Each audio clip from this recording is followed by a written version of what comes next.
Bom dia a todas, todos e todes. É com extrema alegria e entusiasmo político que estamos aqui, reunidos nesta mesa com todos que nos ouvem e conversarão conosco.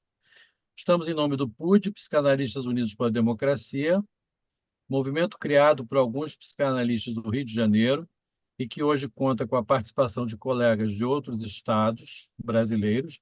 No momento, ele foi criado, no momento em que o Brasil elegia um presidente fascista, outubro de 2018, como forma de organização e reação de nossa categoria, os psicanalistas, independentemente de sua orientação teórica ou pertinência institucional ao que vinha pela frente. Entendíamos que os analistas tinham que se colocar diante disso. O PUD, portanto, é um movimento da ordem do ato, totalmente enraizado na história concreta do nosso país, mais do que em propostas de mero debate de ideias. Participar do Fórum Social Mundial Justiça e Democracia é uma experiência extraordinária de troca com colegas na dimensão da intervenção política e da transformação do mundo na direção do que queremos.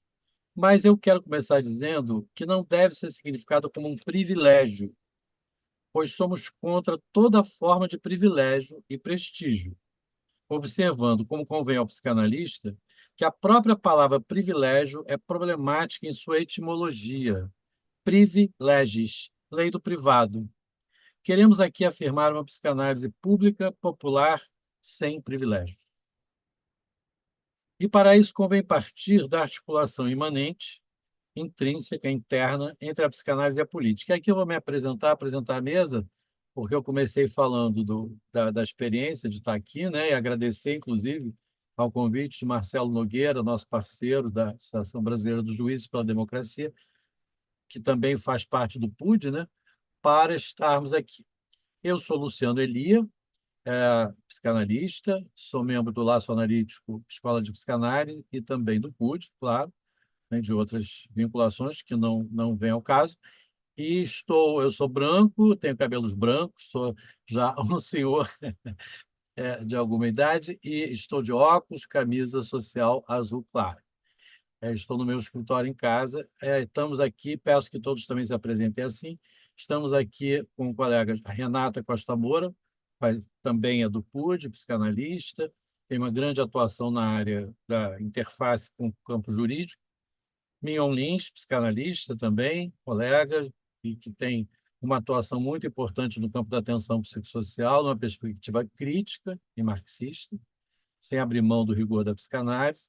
Pedro Lana, nosso colega mais jovem, que está iniciando aí seu percurso, já é membro do Laço Analítico também, representa um pouco a escola, eu estou mais pelo PUD, e que tem uma proposta de pesquisa muito importante que articula a psicanálise e a política, como ele vai poder falar.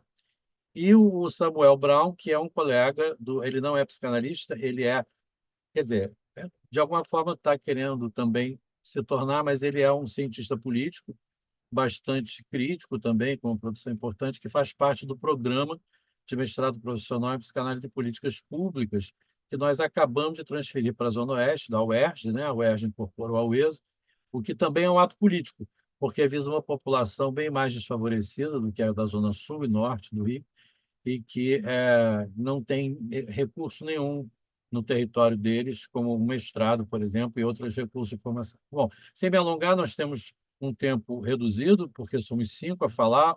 O professor Samuel vai entrar depois, ele está com um problema que impede ele entrar agora.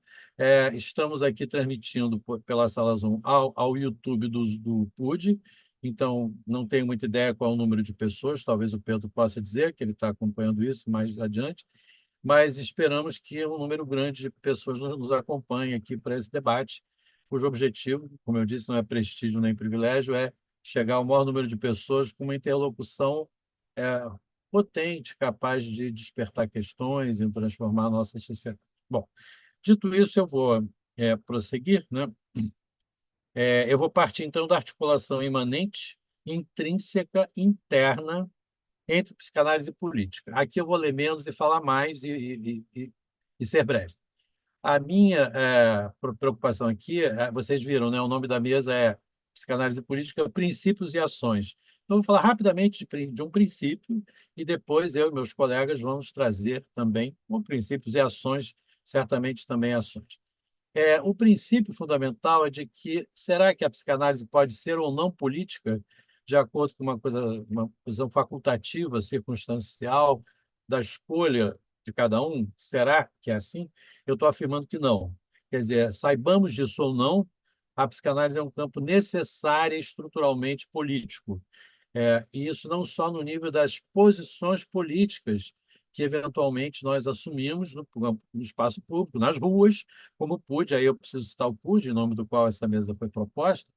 Foi um movimento que foi diversas vezes às ruas, tem estandarte, inclusive, que está até no nosso card de divulgação, e é um movimento, enfim, fez muitas ações públicas, não só de presença nas ruas, em manifestações, como em lives, enfim, experiências com teatro popular, enfim, e também com textos e ações. Bom, então eu quero dizer, mas eu quero destacar o fato de que não é só nessa dimensão, obviamente política, né, quando a gente toma posição na cidade, na polis, né, como costumamos dizer, que a psicanálise é política. Ela é política também no ato clínico mais íntimo.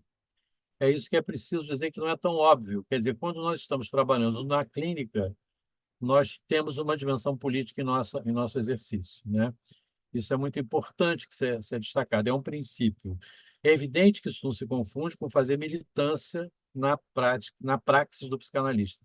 Nós não tomamos posições que queremos, no nível identificatório, militante, convocar nossos analisantes a nos acompanhar, porque isso seria, inclusive, anti-analítico e antipolítico do ponto de vista da própria psicanálise, seria fazer a antipolítica da psicanálise. Então, a dimensão política eu vou tentar exemplificar em ações, com o que serei, inclusive, breve e concluirei.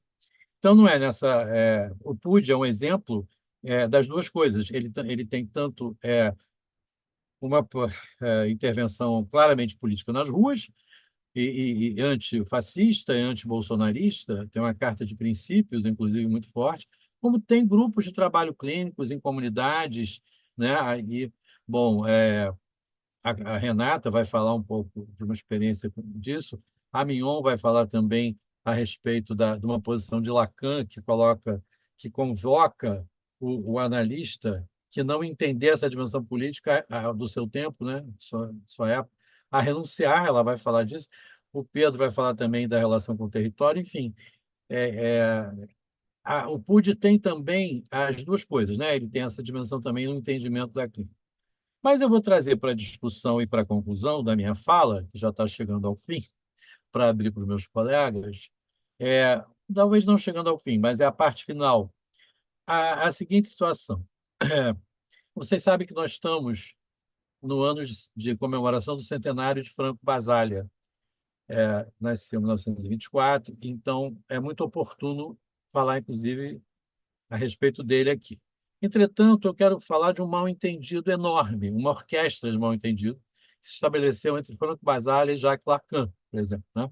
Quer dizer, Basaglia tinha o seguinte entendimento: ele era um psiquiatra de formação marxista, ele entendia que toda relação terapêutica era uma relação de opressão e de exercício de um poder.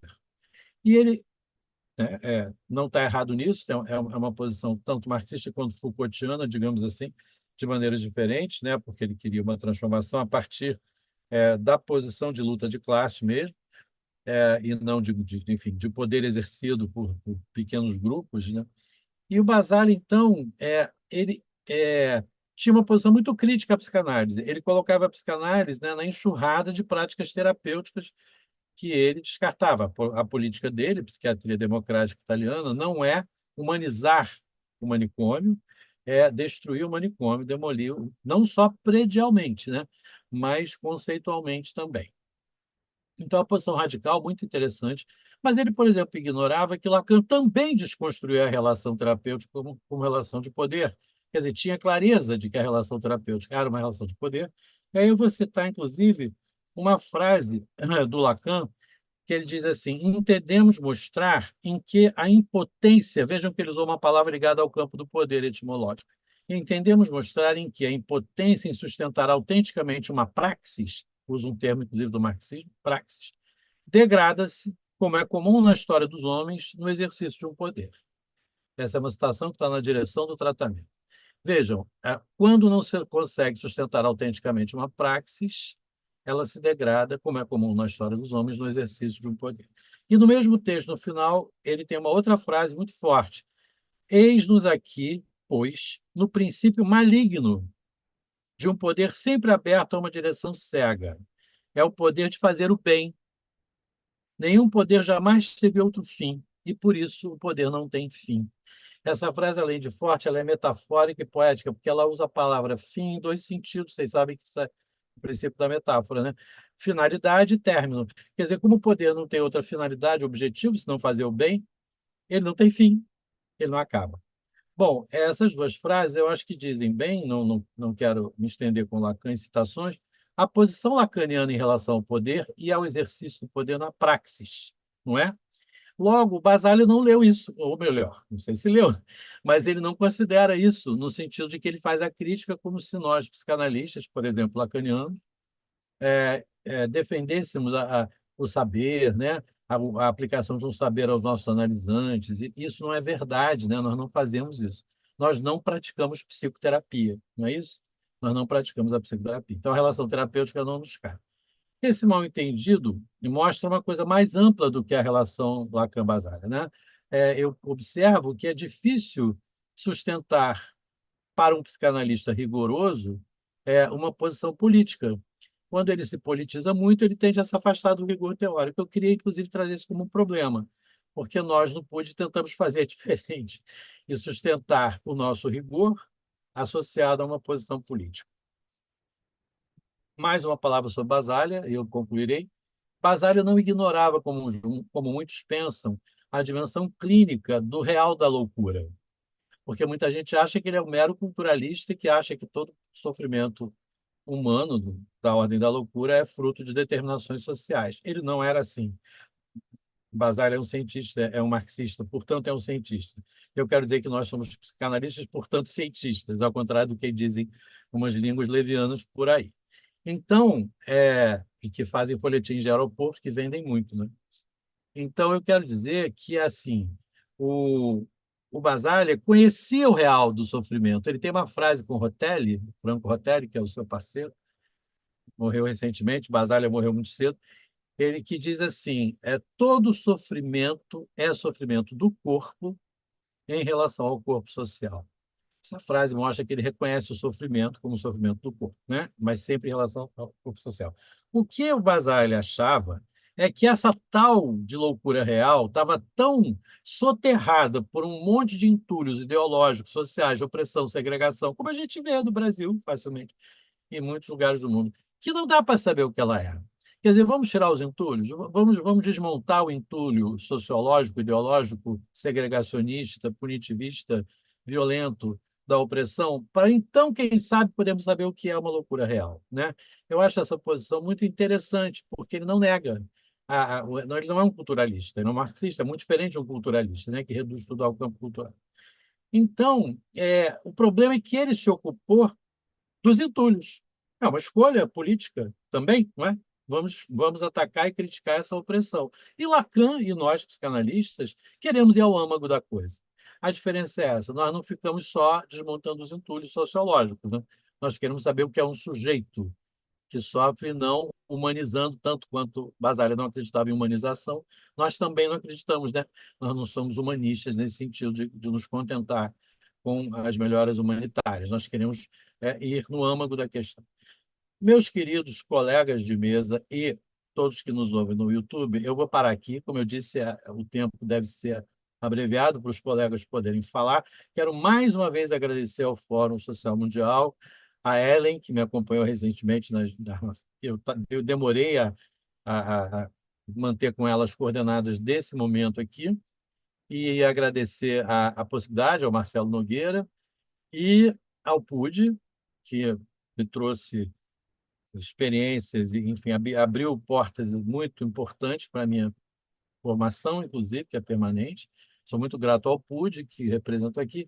Vou passar a palavra imediatamente à Renata, nossa colega de primeira hora do PUD também, de longa data na vida, e pedir que vocês respeitem esse tempo também. Acho que eu falei 15 minutos, porque são 11h15. Então, Renata, você tem a palavra e se o Pedro puder dar uma notícia de se está tudo bem com o YouTube, eu agradeceria também. Samuel entrou. Tá tu- Tem muita gente, Pedro? Dá para você saber? Tá bom. Não, não precisa agora. Renata, por favor. Então, muito prazer estar aqui nessa mesa do Fórum Social Mundial, essa instância tão importante para a gente, né, de interação e articulação, inquieta, né? Faço minhas as agradecimentos de Luciano, ao Marcelo Nogueira, aos Juristas pela Democracia, à Frente contra a Barbárie e ao PUD, que também tem sido, a gente vai ver pelo que eu vou falar, né, muito importante também para muitos, né? É, e é importante, Luciano, já ter falado o contexto da fundação, da emergência, né, melhor dizendo, desse grupo.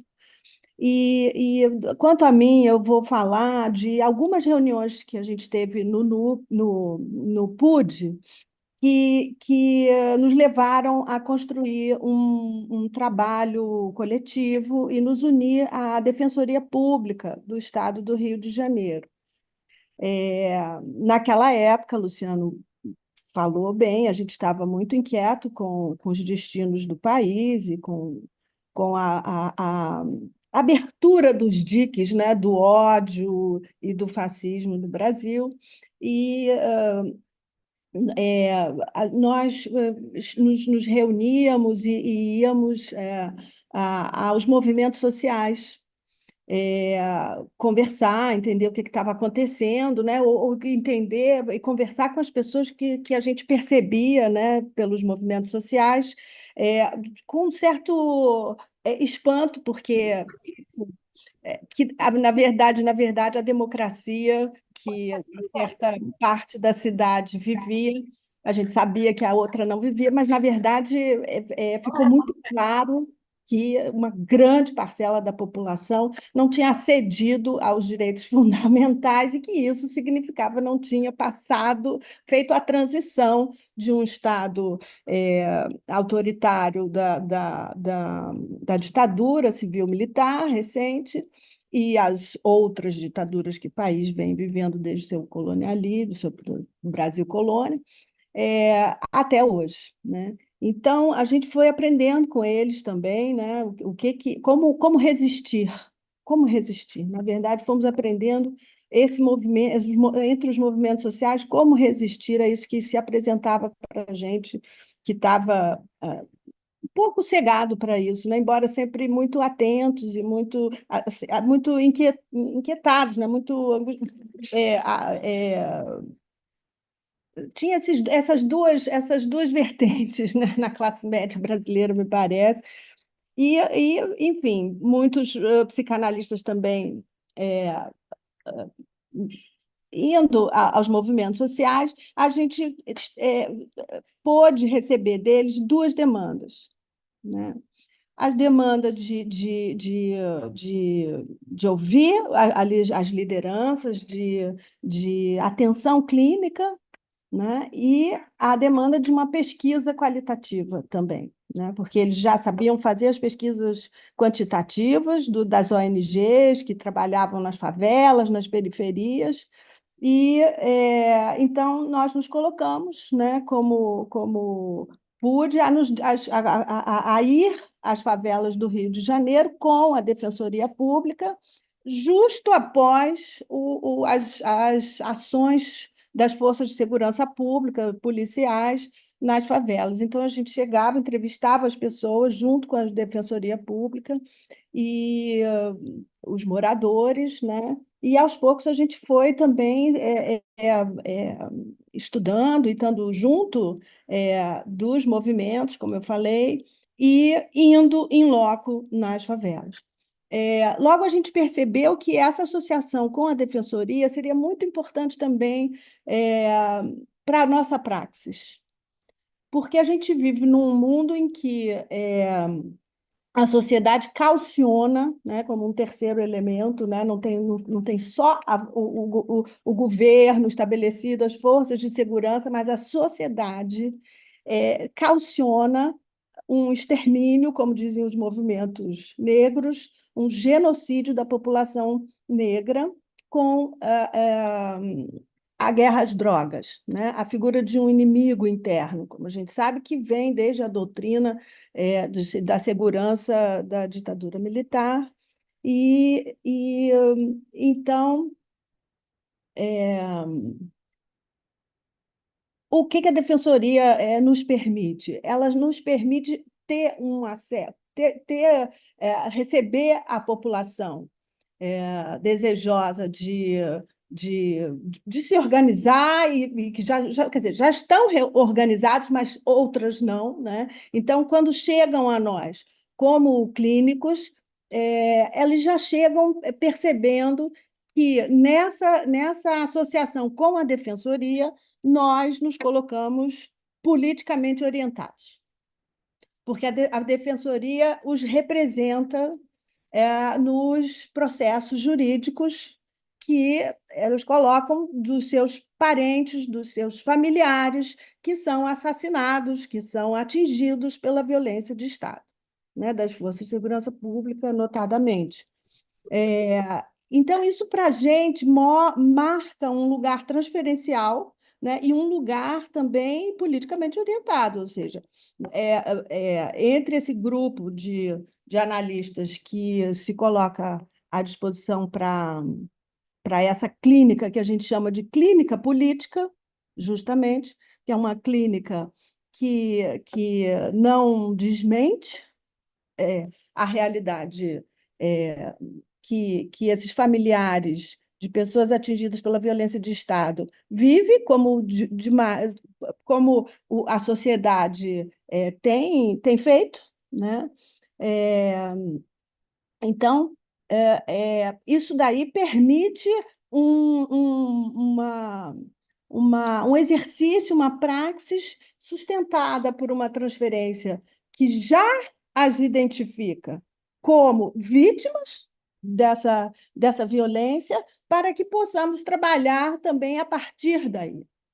Ou seja, reconhecer estar junto dos movimentos sociais que elas representam, que esses familiares representam, escutar deles o que é importante para a atuação clínica do sofrimento que eles padecem e que chegam a nós, e, a partir daí, inclusive, pensar a partir da experiência deles, do saber deles, delas, no caso. A gente vai falar agora de uma experiência mais recente, que são com mães, né? Mães de pessoas assassinadas pela violência de Estado, né, pela violência armada, e, e então, junto a essas pessoas, poder ter uma diretrizes, poder tirar, né, dessa experiência que a gente está tendo, já tem alguns anos, né, num pré-projeto. Em seguida, a gente se uniu, de fato, com várias outras clínicas que já existiam aqui no Rio de Janeiro e que já atendiam também, para além do PUD, por exemplo, de algumas universidades, como a nossa lá, que é a UF, com outras clínicas e ONGs que já tinham atuado, inclusive, com a comissão da anistia, com as clínicas do testemunho, né? E daí também a gente foi tirando toda essa experiência que já havia no Brasil, e nesse momento a gente fundamos, né? Em setembro de 2000 20, agora me escapa se foi 22 ou 23.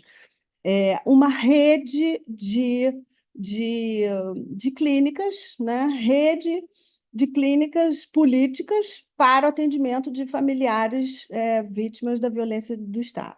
No momento, a gente, inclusive, está recebendo um apoio do Ministério da Justiça para essa atuação que tem tido esse recorte de mães de vítimas letais da violência de Estado. No momento, o projeto é, inclui 100 mães no Rio de Janeiro. Então, é um projeto de envergadura, com muito esforço de todo mundo e delas próprias, né? É, para, a partir da presença delas, inclusive na universidade, né, na UFRJ, com apoio de alunos também e dos nossos trabalhos, de 3 projetos também, além do da UFRJ, da UF, e de outras universidades, da UERJ, nessa clínica que a gente chama de RAAV, Rede de Atenção Clínica a Pessoas Atingidas pela Violência de Estado. Então, são 12 clínicas, né? E, e a UERJ, tem a PUC, a UF, a UFRJ, o NAPAV, que é do ISER, e várias outras clínicas. E nesse momento, então, a gente tem como finalidade, ou a gente tem como demanda do Ministério da Justiça, dessa praxis, né? Que, como eu disse, tem esse apoio da Defensoria Pública, é, no sentido de elas já virem, né, com uma percepção da nossa possibilidade de escuta, né? Pela nossa Que aconteceu. não negação do que é do político no sujeito que nos procura, né? É, a diferença da sociedade, e isso nos permite, né, a demanda do Ministério da Justiça, que a gente possa, a partir dessa experiência, que será de 2 anos, e com isso eu concluo,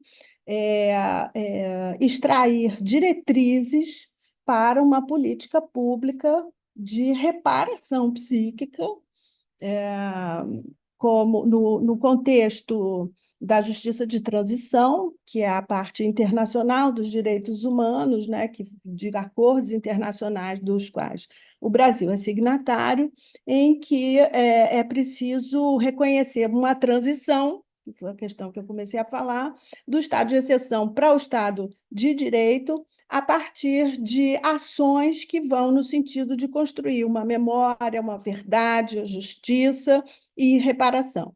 O Brasil foi condenado na Corte Interamericana em 2017 sobre o caso Nova Brasília, e daí surgiu uma exigência de que o Brasil fizesse um plano de redução da letalidade policial, que hoje já passou pelo STF, está no Conselho Nacional de Justiça, mas a questão da reparação psíquica, que foi a segunda condenação, né, a segunda exigência ao Brasil, que houvesse também um plano de reparação psíquica, não havia até agora surtido, gerado, embora haja projetos no Brasil, inclusive em São Paulo e outras localidades também, além do Rio, além desses pioneiros que eu já falei, que vieram na Comissão da Anistia, do próprio NAPAV e das nossas clínicas que já atuavam, como eu disse, no próprio NUP, antes da gente formar agora, mas a gente se junta a esses esforços para realmente atender, né, a demanda dessa população, né, dos movimentos sociais, atender não a demanda, enquanto como psicanalistas não é bem a demanda, mas é a demanda que nos chega e a gente vai responder com o que nos cabe, né, de, a partir da nossa clínica, com uma escuta que é, como bem disse o Luciano, sempre atravessada por questões por questões políticas, a mais íntima, como ele disse também, e poder contribuir nessa extração de diretrizes, né? A psicanálise poder contribuir com essa extração de diretrizes dessas experiências nossas para uma política pública que possa, dentro do contexto do SUS e do SUAS, receber essas pessoas que têm essa particularidade, né, desse trauma que fala tanto do nosso país, né? Que fala de uma questão que atravessa a engrenagem, né, do racismo, especialmente no nosso país. Muito obrigada. É isso, eu agradeço novamente a todo mundo. Obrigado, Renata, inclusive pelo cumprimento do tempo, rigorosa, 15 minutos. Passo a palavra ao Pedro. Eu não sei se a pessoa que está na sala, Luana, está no, acho que o nome do Samuel, né?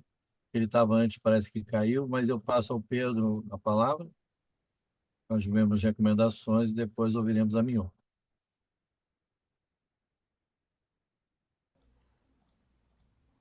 Só deixa eu me certificar aqui se meu áudio tá saindo na live, porque, peraí. Eu esqueci de falar do Psimaré, gente. O Psimaré, ele também uma experiência desde o início Só deixa eu me do certificar. PUD, né? Na verdade, a gente estava sempre junto. O Luciano tem também uma clínica que nos traz muitos questionamentos dentro das nossas reuniões do PUD, que é no Jacarezinho, e agora com o mestrado profissional. Enfim, são várias clínicas. O Psimaré também tem tido uma participação muito rica nos nossos debates. Obrigado, Renata. Já se certificou, Pedro, de sua... Já, tá tudo certo. É, Você tem a palavra, então. certo. Bem, eu gostaria de começar falando o prazer que é estar aqui, né, entre esses nomes de peso na psicanálise brasileira, né, no movimento psicanalítico brasileiro. E, assim, dizer que eu vou ler um texto, né, que eu preparei para hoje, porque às vezes eu me perco, tenho uma certa dificuldade em concatenar as ideias, então prefiro ler, né, do que falar, assim, livremente. Então, começando, não me alongando muito, né, vou ler aqui. Essa mesa se propôs a debater a intrínseca e necessária articulação entre a psicanálise e a política. E para isso, não posso me furtar em apontar para o fato de que a psicanálise certamente não é uma forma de abordar o sujeito em uma clínica, nos moldes do que é particular, individual, e todas essas atribuições que denominam um pretenso isolamento e cercamento do sujeito como uma entidade autônoma, autocentrada, etc. Pelo contrário, a psicanálise é uma forma inovadora de instituição do laço social. Lacan aprofundou sua teoria dos discursos ao dizer que estes são de fato o que possibilita o laço social como tal, o que faz liame na coletividade. E o discurso analítico, considerado como um dos quatro que se propõe a atingir essa meta, o faz de forma radicalmente diferente, nos levando a reconsiderar a discursividade e os nós aí possíveis e impossíveis. O discurso, como tal, cria os mundos, portanto, os mundos sociais que nos cercam, e é o resultado, e o qual é o resultado de uma teia de fatores que se entrelaçam, moldando suas fronteiras e definindo seus contornos. Não se pode, portanto, abordá-lo de uma perspectiva unilateral, pois são precisamente as diversas forças que atuam em sua materialidade o que constituem. Contudo, o que mais nos interessa aqui é ir além da definição do mundo em si. Queremos explorar o que ou quem o habita, e como se trata de um trabalho propriamente psicanalítico, reconheço que quem o habita efetivamente é um sujeito, o qual interage com as diversas forças que o compõem. Aqui trago o parágrafo que introduz Psicologia das Massas e Análise do Eu, de Freud, né? Em que ele diz assim: a oposição entre psicologia individual e psicologia social das massas, que pode nos parecer muito importante à primeira vista, perde muito de sua nitidez sendo examinada a fundo. Certamente, a psicologia individual é dirigida ao ser humano individualmente, e procura seguir por quais caminhos ele tenta alcançar a satisfação de suas moções pulsionais. No entanto, ao fazê-lo, e sob determinadas condições excepcionais, só raramente ela estará em posições de desconsiderar as relações desse indivíduo com os outros. Na vida psíquica do indivíduo, o outro é, via de regra, considerado como modelo, como objeto, auxiliar e como adversário. E por isso, a psicologia individual é também, de início, simultaneamente psicologia social, nesse sentido ampliado, mas inteiramente legítimo. Fecha aspas. Mas, entretanto, em que recorte situaremos a articulação do sujeito com a coletividade, como estamos nos propondo? Partiremos de uma definição de Milton Santos. É o uso do território, e não o território em si mesmo, que faz dele objeto da análise social. Fecha aspas. O território, para Santos, não é uma entidade fixa, mas uma forma impura e híbrida, que requer constante revisão histórica. Ele é o quadro de vida, o espaço onde se desenrola a existência coletiva. O entendimento do território é crucial para situar evidentemente o sujeito como o que atua ali. Santos nos lembra que o território não pode ser compreendido apenas como um espaço físico, imediato, mas como o próprio resultado das lutas e atribuições de sentido que lhes conferimos. E isso para evitar a alienação e a perda do sentido da existência. Essa abordagem do território enfatiza que a definição do espaço é um ato político, que se dá na tensão entre suas determinações materiais e simbólicas. O território é constituído não apenas pela terra que toca a sola dos nossos pés, mas também pelas ações e objetos que o habitam. Nesse sentido, a psicanálise se revela como uma ferramenta poderosa no aprofundamento de sua compreensão, ao reconhecer que o sujeito que habita esse espaço não é o mesmo que a sociologia tradicional aborda, mas um sujeito que emerge das próprias contradições e conflitos inerentes à territorialidade. Este sujeito, ao contrário da visão sociológica citada, não é um mero dado demográfico ou uma entidade individualizada, mas uma figura que só pode surgir das brechas que constituem as contradições da determinação do espaço. E é precisamente nessas brechas, nas contradições, que localizamos o sujeito que pode agir e reivindicar sua existência no território. Portanto, o estudo dele e do sujeito que o habita não é apenas uma questão de definição conceitual, mas um ato de afirmação política.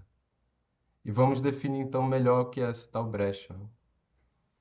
A organização social globalizada implica que todos os envolvidos na dinâmica contemporânea de distribuição de riquezas estejam submetidos à dominação dos meios de reprodução da vida material capitalista. Desde seu início, esses agentes têm exercido grande influência na moldagem das condições de formação do espaço no mundo. Influências essas que tendem a se expandir à medida que a acumulação de capital avança. No entanto, ao se deparar com outras forças atuantes no território, o capital mesmo assim impõe sua lógica, fomentando o conflito, e define e reconfigura continuamente essas próprias condições. Sendo assim, todas as forças que surgem como contraponto à sua dinâmica devastadora só emergem a partir do próprio quadro concebido pela efetivação do capital, o que as destina inevitavelmente a agir a partir de dentro desse contexto. David Harvey aponta que o capital se esforça para produzir uma paisagem geográfica favorável à sua própria reprodução e evolução subsequente. No entanto, essa paisagem é perpetuamente instável, sujeita a pressões técnicas, econômicas, sociais e políticas que operam em um mundo de variações naturais extremamente mutáveis. O capital deve forçosamente adaptar-se a esse mundo em constante evolução e tem um papel fundamental na sua formação. Assim, as forças que emergem no cenário social e econômico são, em última análise, expressões do próprio conflito instaurado por ele. Elas não existem de maneira independente ou externas ao processo desencadeado, mas são respostas à sua lógica de acumulação e exploração. Essas forças, sejam elas de resistência, adaptação ou transformação, surgem como reações inevitáveis às tensões e contradições geradas. Em vez de serem entidades autônomas, revelam-se como manifestações do campo de batalha instaurado, que, ao produzir desigualdades e crises, também cria as próprias condições para que esses contrapontos se constituam e se articulem. Em suma, o que se opõe ao capital é paradoxalmente engendrado por ele mesmo, sendo parte do mesmo movimento que desencadeia no tecido social. Como Harvey enfatiza, o capital não só engendra esses conflitos em sua constante expansão sobre o território, mas também cria as próprias condições para a sua superação. O território, então, não é apenas, como já falamos, uma entidade geográfica fixa, mas o terreno em constante mutação onde ocorrem os conflitos e antagonismos que o determinam. No entanto, ao considerá-lo dessa forma, sob o cunho da contradição, é crucial entendermos que não se trata apenas de uma necessidade de síntese ou solução, mas de uma maneira de compreender o antagonismo como o que se refere propriamente ao real do território. Essa perspectiva invalida a noção de que o conflito deve ser erradicado para alcançar uma forma social harmônica. Pelo contrário, as forças opositoras só existem dentro do quadro instituído pelo próprio campo capitalista. Zizek elabora essa questão ao afirmar que, ao realizar uma mudança radical que transcende o campo definido por um antagonismo constitutivo, não estamos apenas historicizando essa impossibilidade ao superá-la. Fazemos algo muito mais radical. A impossibilidade desaparece porque o próprio campo, né, o capitalismo, em que ela operava, já não está mais presente. Assim, se enfatiza que o antagonismo não é simplesmente algo a ser superado, como se fosse uma mera ilusão criada por uma percepção historicamente determinada. Ao contrário, a contradição é uma característica fundamental da realidade, o que a molda de maneira essencial. Não existe um real empírico que esteja para além dessas contradições. E o que a psicanálise nos ensina nesse contexto, no contexto social, que nenhuma forma se estabelece plenamente sem conter um núcleo de antagonismo ou impossibilidade intrínseca. Esse núcleo é o material real que sustenta cada configuração social simbólica, ou seja, que nos convoca a fazer algo diferente com ele. E para enlaçar os conceitos de sujeito e território, como prometi, me pergunto o que Lacan quis dizer com o inconsciente é a política. Pois isso certamente não significa que a política é sempre guiada por desejos inconscientes, pulsões íntimas ocultas, etc. Mas sim que a política implica intimamente o sujeito ao situá-lo no núcleo vazio de sua constituição, pois este é um campo radicalmente aberto da pura contingência e da necessidade de um ato de atravessamento. O sujeito da política é o sujeito que pode propiciar sua própria emancipação, que pode surgir, apesar da subjugação do espaço à lógica do capital, da brecha constituída pelas contradições inerentes ao processo que funda a territorialidade. E a psicanálise, com seu foco na dialética dos conflitos psíquicos, oferece um arcabouço discursivo e metodológico singular para explorar o sujeito como o local de embate entre forças que o produzem. Nossa proposta é tratar o território sob o mesmo prisma, como o centro de um conflito no qual se encontram as diversas forças que o compõem. Como já dissemos, o território não pode ser entendido como um dado da realidade empírica, mas um espaço de, não apenas, né, como um dado da realidade empírica, mas um espaço de contradições, onde o sujeito pode operar construindo um novo horizonte. Desde os primeiros ensaios, Freud articulou uma teoria que considerava uma disposição dualista dos impulsos psíquicos, o que foi se aprimorando até a formulação do que se apresentou em Além do Princípio do Prazer, onde introduziu a dialética entre Eros e a pulsão de morte. Isto levou, em mal-estar da civilização, em apontar que a civilização está perpetualmente destinada a confrontar este conflito radical de sua constituição, em que a pulsão de morte reverbera sua tendência ao nada, ao ex nihilo, de onde nasce a criação. A tradição psicanalítica, em se debruçar sobre os conflitos fundamentais do sujeito e em posicioná-lo no espaço de uma ânsia constitutiva, revela, portanto, o seu potencial não apenas em apontar os elementos de processos políticos e sociais que se manifestam no território, mas também em radicalizar o sujeito enquanto sujeito político. E, ao compreender que o território político tem implicações materiais no tratamento dos sujeitos, como se viu especialmente em contextos do CAPS, nos CAPs no Brasil, na rede de saúde mental, podemos vislumbrar a transformação ativa das realidades sociais e políticas que envolvem o sujeito e o território. E, por fim, a questão que emerge é: o território pode ser intrínseco à operação que conhecemos como transferência? Ou será que a psicanálise ignora qualquer referência a um território, sendo que desterritorializa todo sujeito por excelência? Mas essa é uma pergunta que deixaremos em suspenso por enquanto. Obrigado. Obrigado, Pedro. Também, novamente, assinalando o respeito ao tempo, tem sido a marca aqui, né? Que bom.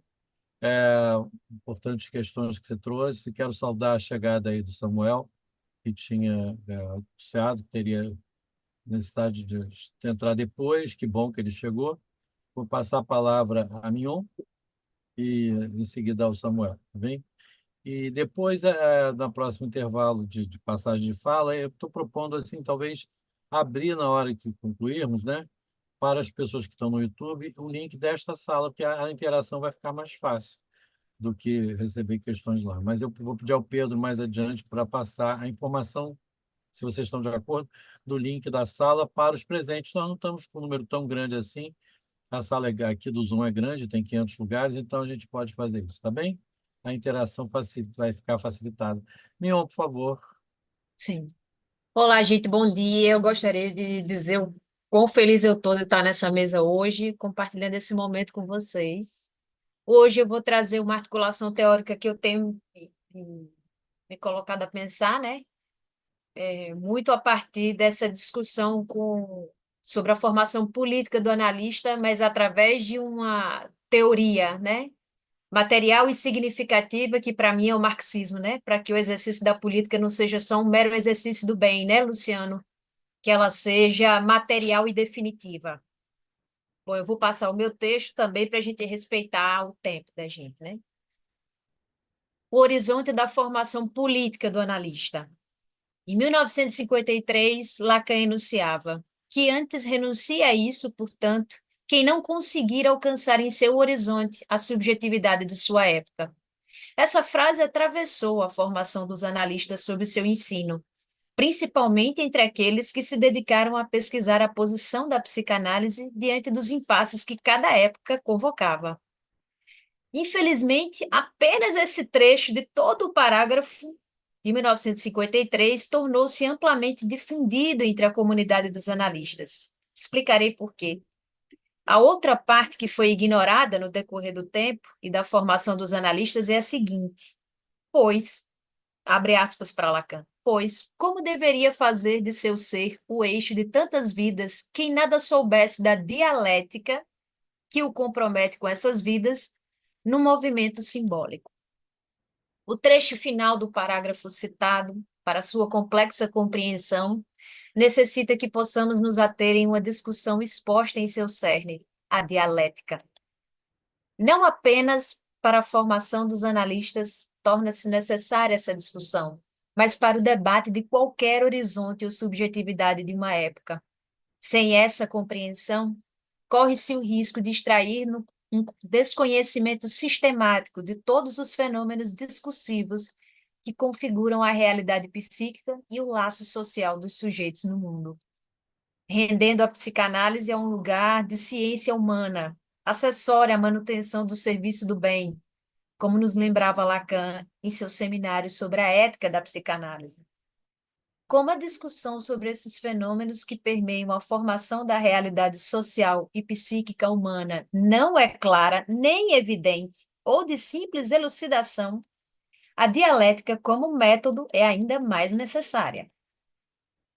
A dialética é um método que possui uma dimensão crítica capaz de apreender um aspecto negativo dentro do positivo, expondo assim a sua contradição. O método dialético é utilizado quando a natureza contraditória do objeto em análise assim o exige, cabendo um esforço de captura das determinações singulares do objeto que não são evidentes a uma primeira análise. No caso dos dois objetos em questão, que extraímos como sendo dois, né? Tanto a subjetividade e o outro seria o horizonte de uma época, é importante notar que nem a aparência nem a essência desses objetos coincidem. Por exemplo, pode ser evidente aos analistas que um determinado tempo histórico repercuta em efeitos para o inconsciente, mas não explica as relações de contradição que existem, por exemplo, em por que atualmente, com o alcance do conhecimento científico e produtivo, os sujeitos estão cada vez mais depressivos. Ou até mesmo por que em um país que possui um dos maiores sistemas de agropecuária do mundo, os seus trabalhadores comem restos de ossos. Existe uma dinâmica contraditória nesses objetos, que não pode ser apreendida em uma primeira análise. Por isso, a natureza antagônica entre essência e aparência demanda a utilização do método dialético. Sabemos da influência hegeliana e das diversas menções à filosofia de Hegel no ensino de Lacan, mas em nosso texto iremos utilizar uma outra tradição dialética, também herdeira da filosofia idealista alemã, mas que inclui em seu escopo mais do que a noção de contradição da realidade. Estamos nos referindo à dialética materialista de Marx, mais conhecida como materialismo histórico dialético. É um método científico, né, marxiano. A mudança de perspectiva na tradição dialética, para nós, possui o seguinte valor: incluir no debate das contradições a atividade econômica humana e o impacto desta na construção do que compreendemos como moralidade, ideais, sociedade, e a articulação dessas dimensões ao discurso do inconsciente. A versão hegeliana do processo dialético considerava a consciência primária e o mundo secundário, e que as contradições da realidade seriam superadas tanto no pensamento como na história do mundo por um despertar do fluxo livre da consciência. Para Marx, essa lógica era inversa, e as contradições da realidade não seriam superadas por um despertar autônomo da mente ou da cultura, pois essas formas são materialmente determinadas. O que o materialismo histórico inclui na dialética é a atividade econômica humana como primordial na determinação de outras atividades, como as culturais, sociais e morais, pois as compreende como derivadas dessa, ou seja, ao incluir o determinante material, se inverte também a lógica dialética. Não é em qualquer objeto que Marx distingue dois níveis de realidade, em que se constitui uma essência para além das formas de aparecimento. Lembrando que o objeto de Marx é o capitalismo e a sociedade burguesa, né? De acordo com Marx e Engels, a produção de ideais e representações da consciência está, em primeira linha, intimamente ligada à atividade material, ao comércio dos homens. É a linguagem da vida real. É Marx e Engels isso. O método dialético marxiano explica as contradições da realidade como reais e materiais, e não simplesmente como logicamente autoconstituídas, tal como é concebida na dialética de Hegel, né? Bom, não aspiramos esgotar a complexa relação entre as dialéticas de Hegel e Marx. O que pretendemos é articular o debate da compreensão de determinantes subjetivos de um dado tempo histórico, através de uma concepção dialética, com argumentações filosóficas que consideram a realidade material, retomando assim a dimensão do conflito como elemento central para a compreensão histórica de uma época, como também dos seus efeitos sobre o discurso do inconsciente e como definitivas na formação dos analistas. Os ideais sociais e morais que definem a subjetividade de uma época são constituídos por estruturas discursivas materialmente determinadas e com coordenadas que constituem um campo simbólico que antecede o sujeito do inconsciente, sendo responsáveis também por sua determinação estruturante.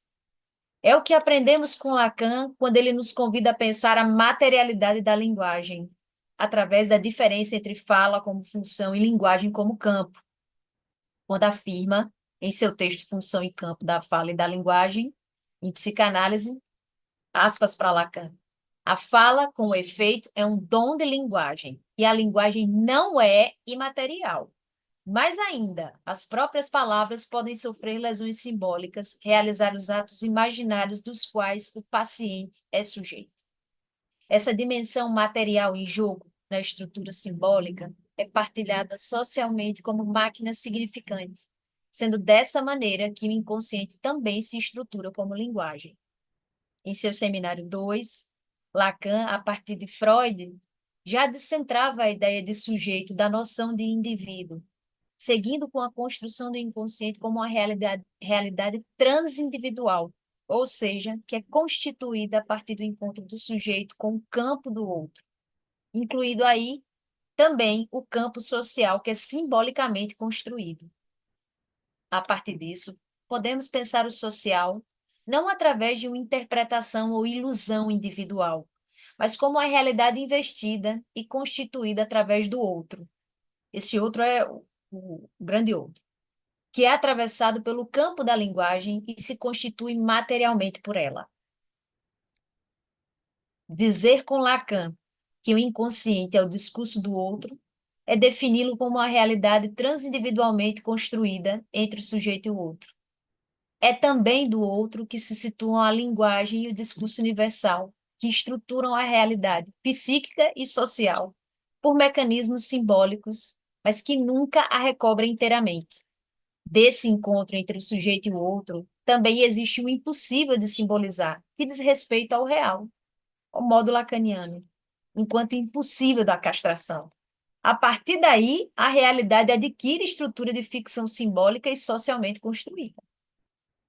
É fundamental retomar o campo da realidade psíquica do sujeito como constituído pela articulação entre o real, o simbólico e o imaginário. Essa determinação é igualmente importante quando nos referimos ao outro social, que é sempre particular ao sujeito e faz da realidade psíquica deste, que possui estrutura simbólica, não abstrata e materialmente definida. O que queremos incluir na constituição do outro social é uma materialidade que é também determinada pela atividade econômica humana, através dos modos de produção. Ai, desculpe, eu vou passar logo para uma outra parte aqui para não cobrir o tempo, para respeitar o tempo. A partir de 1950, quando Lacan anexa a teoria por um desenvolvimento sobre o real como registro e suas implicações no campo da ética psicanalítica, a própria noção de poder é retomada como uma forma de gozo. É o que podemos observar nessa passagem do Seminário 7, quando Lacan afirma: o âmbito do bem é o nascimento do poder. Poder privar os outros de seus bens, eis um laço fortíssimo de onde vai surgir o outro, pequeno outro, como tal. O que se chama defender seus bens é apenas uma única e mesma coisa que proibir a si mesmo de gozar deles. Essa dimensão do bem se funda na própria lógica da propriedade privada, fundando um direito ao gozo. Isso faz parte da descrição da genealogia do poder. Mas, como qualquer ideal, o bem é também um poderoso impeditivo de acesso ao campo do desejo. Com Lacan, a leitura sobre o poder e a política adquirem novas dimensões, pois o poder estará situado em relação à linguagem, uma vez que essa incorpora a realidade do sujeito, que administra a realidade psíquica. Para Lacan, em sua obra, ele nos lembra que o campo linguístico que situa a realidade psíquica é o lugar marcado pelo rastro da experiência acumulada nas gerações e da transmissão da elaboração desse encontro. No entanto, no que concerne ao analista e sua formação, principalmente quando está inserido na dimensão do campo público, é ainda mais importante que sua prática esteja também inserida no campo político. A disposição de um analista que deve passar por alguns outros, né? Lacan fala isso em relação à formação, né? Deve se remeter também à articulação obrigatória a outros campos de saber. E necessariamente no campo político, me remeto ao marxismo. Esse trabalho é essencial para construir concepções, desconstruir significados e engendrar apropriações discursivas que nos sirvam para pensar as determinações tanto da política quanto do inconsciente, dentro e fora da psicanálise. Em nosso momento de concluir, instigamos os psicanalistas a descentrar do campo psicanalítico as interpretações sobre o poder e a política. através do diálogo com o marxismo, como uma forma de fazer avançar a própria formação do analista, assim como também a dimensão da nossa praxis. E era isso que eu queria trazer para a nossa discussão e queria agradecer a vocês pela oportunidade. É isso, passa a palavra. E nós é que agradecemos, Mion, a sua contribuição muito valiosa do ponto de vista das articulações teóricas. Em poucos momentos, raramente eu vi articulações tão claras entre a psicanálise e o marxismo, e eu queria assinalar isso. O Samuel caiu da sala justamente no momento em que ele iria entrar. Eu queria convocá-lo a aparecer para que nós possamos seguir aí a última intervenção antes do debate. Não sei se o Pedro já passou para o YouTube o link dessa sala, Pedro, porque seria importante também que já fossem entrando os nossos interlocutores, né? Mas quem sabe o Samuel entra já. Ele estava aí, né?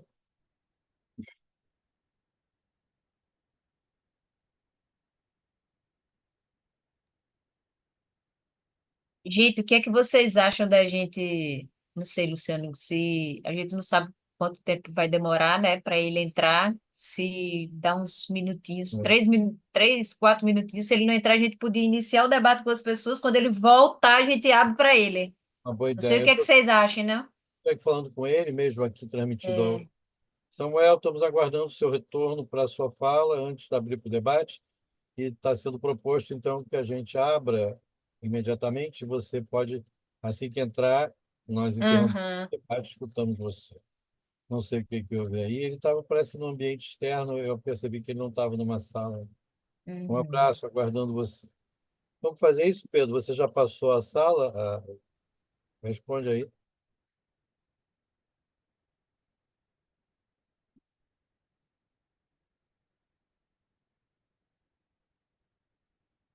Então, transmitindo aos que nos ouvem no YouTube, que o Pedro passando para o YouTube o, o link dessa sala do Zoom, vocês podem entrar imediatamente e começar a dialogar com a gente, né? Talvez a gente possa até começar dialogando entre nós, enquanto isso não acontece, né, Mion?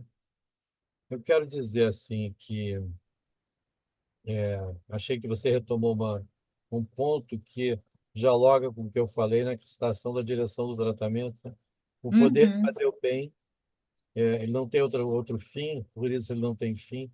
E você articulou isso com o bem, né? Como é que é a uhum, questão do fazer o bem, inclusive atravessa o campo da saúde mental também, onde a gente tem, né, uma ênfase no fazer o bem. Há toda uma tendência humanitária, humanista, que eu acho que é criticada tanto por Basaglia como por Lacan.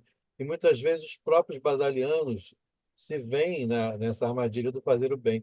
É muito comum na reforma psiquiátrica brasileira, por exemplo, essa ideia da uhum. humanização, né? Eu acho que é uma questão. Olha, entrou uma outra.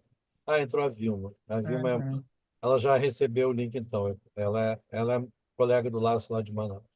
Então, a uhum, Vilma pode abrir a câmera e outros que vão entrando, não necessariamente. E achei, assim, então, muito importante o que a Renata trouxe também, vai comentar sobre ações uhum, muito concretas que vêm sendo feitas junto a populações que são agredidas e violentadas e assassinadas, né? Populações pobres, negras, periféricas, faveladas. Ela fez referência ao Jacarezinho, teve a chacina do Jacarezinho, dia 6 de maio de 2021, me parece que a RAAV surge logo depois, né? É um território que nós trabalhávamos já, então, temos assim, uma aproximação com isso. Fundamental esse trabalho dos analistas junto à Defensoria Pública, uhum, associando a clínica, né, com a questão dos direitos humanos e com assim, ações concretas também em relação a essas pessoas, as mães agora, que esse projeto específico para as mães que perderam seus filhos, maridos, companheiros, mataram 28 homens, né, 27 naquele dia. Nós estávamos no dia seguinte lá junto com a... Era final da pandemia, decidimos suspender o recolhimento, né, o confinamento, no dia seguinte, eu e outros colegas do projeto do Jacarezinho. Enfim, estou só comentando enquanto. Desde lá, todos os dias, Luciano, absolutamente todos os dias. As mães falam bom dia com ocupação, bom dia com invasão e mortes, todos os dias. Assim, Fundamental. E fundamental citar, queria citar o Guilherme Pimentel, que foi alguém que teve uma, né, sim, é, ouvidor, nominalmente, que fez um trabalho importantíssimo para isso. ouvidor geral que teve na fundação, né, nessa articulação com a defensoria. E também quero só comentar que o Pedro traz uma articulação com o território, e com o de Milton Santos, muito importante também, situando aí a questão do sujeito político, né? E de uma maneira que não é simplesmente, enfim, não é trivial, né, em relação à politização das questões que ele sofre. O sujeito tem uma estrutura política na própria, como ele disse, né? Achei interessante isso, no próprio lugar vazio aí onde de Constituição essa política não tem a ver com, vamos dizer, com uma semântica política, né, de valores e tal. Simplesmente ela tem a ver com uma posição mais radical.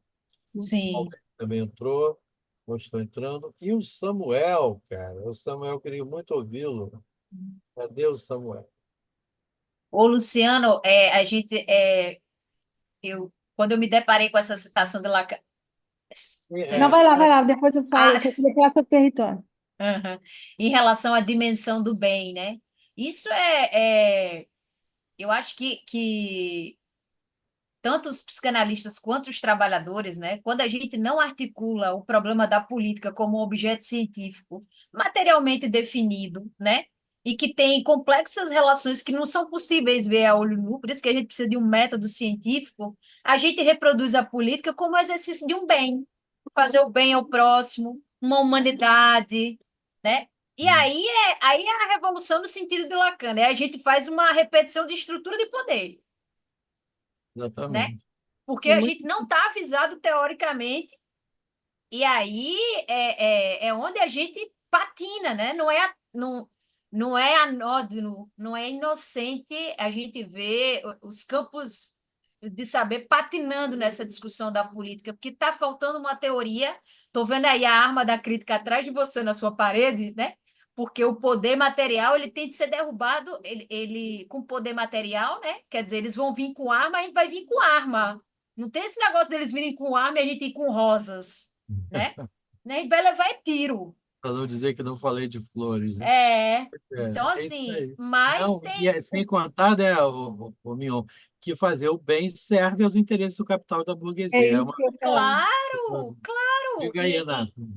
Eu ia falar disso, assim, que a Raab, ela se pauta por isso também, né? Porque senão a gente vai simplesmente enxugar gelo do sofrimento dessas pessoas, dos mães e familiares de vítimas, né? Então, essas relações de poder e materiais do capital se instaura, faz a guerra às drogas, securitiza o comércio de drogas, que aumenta o valor das drogas, ganha dinheiro com as armas e a gente fica cuidando só do lado do sofrimento, enxugando o gelo da produção do próprio capital. Quer dizer, então a gente tem também uma escuta para o movimento dessas pessoas, desses familiares que vêm nos ensinar e se articular entre eles. Quer dizer, a Harvard pretende também uma clínica política também no sentido de poder ouvir o que há de política sendo realizado por elas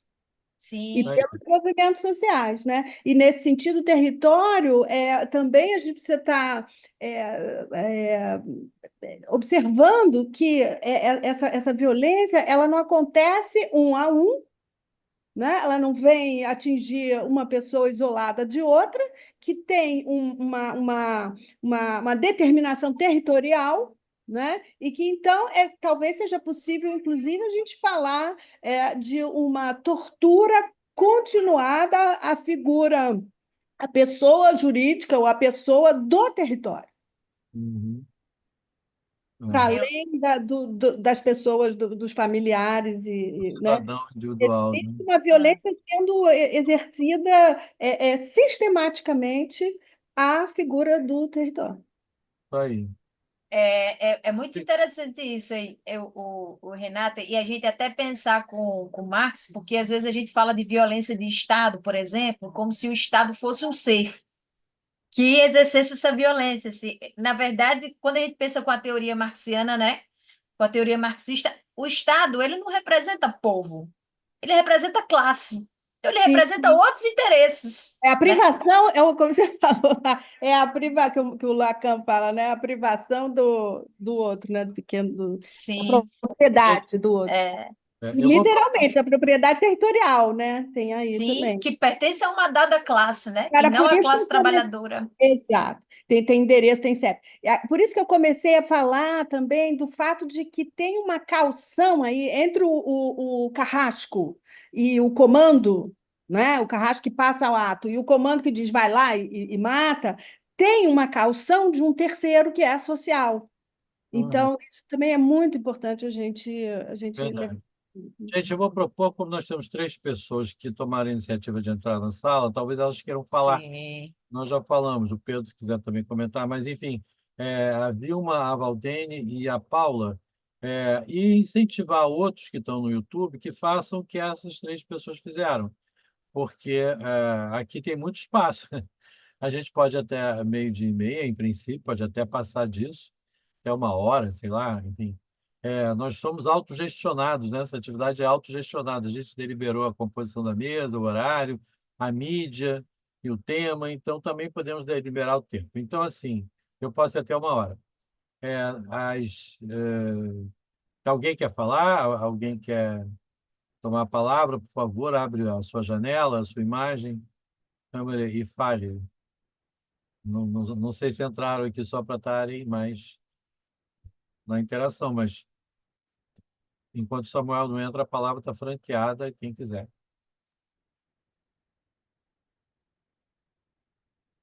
Eu animo vocês a falarem, porque em psicanálise a gente convida sempre a falar, né? E acho que é preciso tomar a palavra. Também não sei se tem alguém lá, alguém no YouTube que é do fórum, da organização do fórum, ou de outros setores do fórum, seria legal também, né? Poder ter a presença deles aqui. Eu estou vendo aqui pelo YouTube que tem 14 pessoas. Não sei se elas estão conseguindo entrar também pelo Zoom aqui na sala, né? Ah, mas as três É, entraram com facilidade. Acho que eu não botei sala de espera, né? Para exatamente não depender de aceitação. Né? Paula abriu a câmera. Vai abrir a boca também? Tá fechado o seu microfone, Não, Paula. obrigada, não, obrigada para todo mundo, bom dia. Estou assistindo desde o início, concordo com tudo, aprendo pra caramba. A gente teve uma experiência muito legal de encaminhamento de gente do ambulatório de medicina integral lá na UERJ, que precisou do Psimaré. Então, é aprender para estar junto. Obrigada. Eu vou fechar a câmera porque eu estava menos preparada do que eu imaginava para ficar de câmera Não aberta. fecha, não, não fecha, não. Deixa seu rosto parecer simpático para dialogar, mesmo que você não pode ficar. Fica perto, Tá, por favor. Valdeir, obrigada. Aí, Valdeir, fala, Paula, fala. Só precisa não, se eu ia falar da apresentar. minha, não, que eu fui criada em Pernambuco, então toda vez que eu ouço psicanálise em pernambuquês, eu acho o máximo. Muito bem. É olha, muito bom. respeito Pernambuco, amo meus vizinhos, né? Eu sou da Paraíba. Ah, desculpa, minha família é da Paraíba também. Ô, Paula, você podia se apresentar, então, assim, dizer de onde você trabalha. Você falou do ambulatório de medicina integral da UERJ. Diz um pouquinho mais aí de onde você atua. Eu sou psicóloga, sou uma psicanalista, sou psicanalista, porque eu comecei a fazer psicologia há 10 anos, quer dizer, depois de velha, e gosto muito de instituição. Então, eu atendo em clínica e atendo em hospital, quer dizer, eu tenho umas outras experiências de hospital, mas desde 2020, eu estou lá no Pedro Ernesto. Eu fui fazer a pós-graduação na psicologia médica e vivi, né, o período lá de Covid no hospital, quer dizer, foi uma experiência incrível. E eu sigo lá no ambulatório de medicina integral, no MI, que é tipo uma clínica da família, mas com uma pegada pelo fato de ser hospital universitário. E assim, é também uma distância. Medicina integral é medicina. A gente trabalha em consulta conjunta com médicos, com internos da medicina e com residentes de medicina de família e comunidade, que é uma área que eu adoro trabalhar junto também. E a gente recebe gente do estado inteiro para atendimentos de toda a natureza, quer dizer, a ideia é, como nas clínicas da família, você lidar com as questões que são prevalentes de saúde, quer dizer, em princípio, 85% das coisas que chegam lá são resolvidas por lá, e a gente sabe que tem um monte de coisa, né, que é um monte de coisa que a gente pode fazer antes de complicar, ou mesmo para reverter uma série de coisas. Então, lá a gente trabalha. Tem toda uma questão, tem toda uma dinâmica como é também uma questão de formação das pessoas que estão lá, de referenciar as pessoas de volta para as suas respectivas clínicas da família, né? A gente mora nos bairros diversos, a cada CEP corresponde uma clínica da família, e é na clínica da família que as coisas que não podem ser resolvidas lá têm que ser inseridas, então, assim, né, para entrar no CISREG, para entrar no SER, quando é caso de coisas mais complexas, isso tudo acontece lá. Eu vou lá uma vez por semana, lá funcionam, eu vou às terças-feiras, funcionam 4 salas, cada uma com preceptor médico, e nessas salas 6 internos, então são várias pessoas, tem 3 psicólogos na altura, e a gente entra ou não entra, a gente acompanha muitas passagens de caso, e há situações onde a gente entra. Né? Então, a gente vê esse ping-pong social, pessoal, tem algumas coisas que são muito das pessoas, e a gente tenta encaminhar para todo tipo de atendimento, porque quando a gente volta para a rede, quando a gente volta para as clínicas da família, tem alguma questão de limitação de oferta, né? Quer dizer, tem no matriciamento algumas coisas são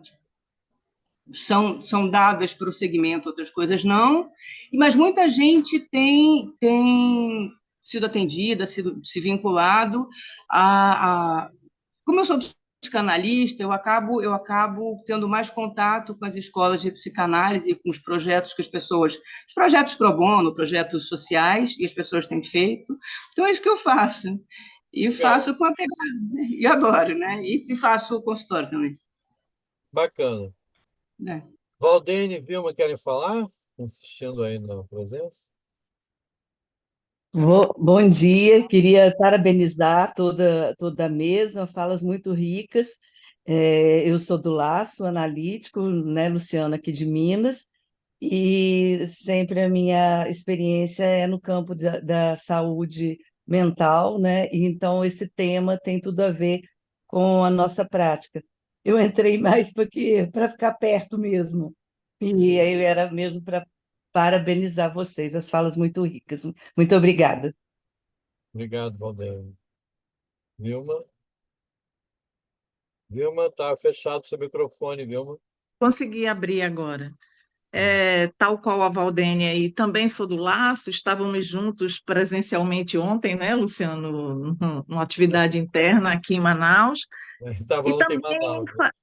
fazer coro com a importância mesmo desse encontro, assim, muito bacana essa articulação de território, essa coisa do Milton Santos aí, que para mim é um teórico muito caro, mas as articulações com a psicanálise muito boas, assim como retomar coisas do materialismo histórico mesmo, né, dialético. E aí também dizer como a Paula, que é uma delícia esse sotaque, eu sou de Recife, já moro em Manaus há muitos anos, então o sotaque já nem é tão marcante, mas uma delícia, mas das coisas que eu achei mais significativa de tudo isso é no finalzinho da fala da Mion, ela chamar inconsciente, e aí faz uma correção para inconsciente. E eu achei, assim, isso formidável, porque de A fato letra. é entre, né? A instância da letra do inconsciente. Uhum. Então, fiquei me deliciando aqui, né, com isso. É isso, gente. Também, como a Valdênia, entrei para ficar mais perto, tá? Tá bom. Beijo para vocês. Beijo, obrigado. Você, Paulo e Valdene. Então, e nosso querido Samuel estará ou não estará? Não sei, vamos ver, né? Queria só, desculpa, comecei a falar e não paro. O ano que vem, o Congresso de Medicina de Família e Comunidade vai ser justamente em Manaus. E a gente já tem algumas...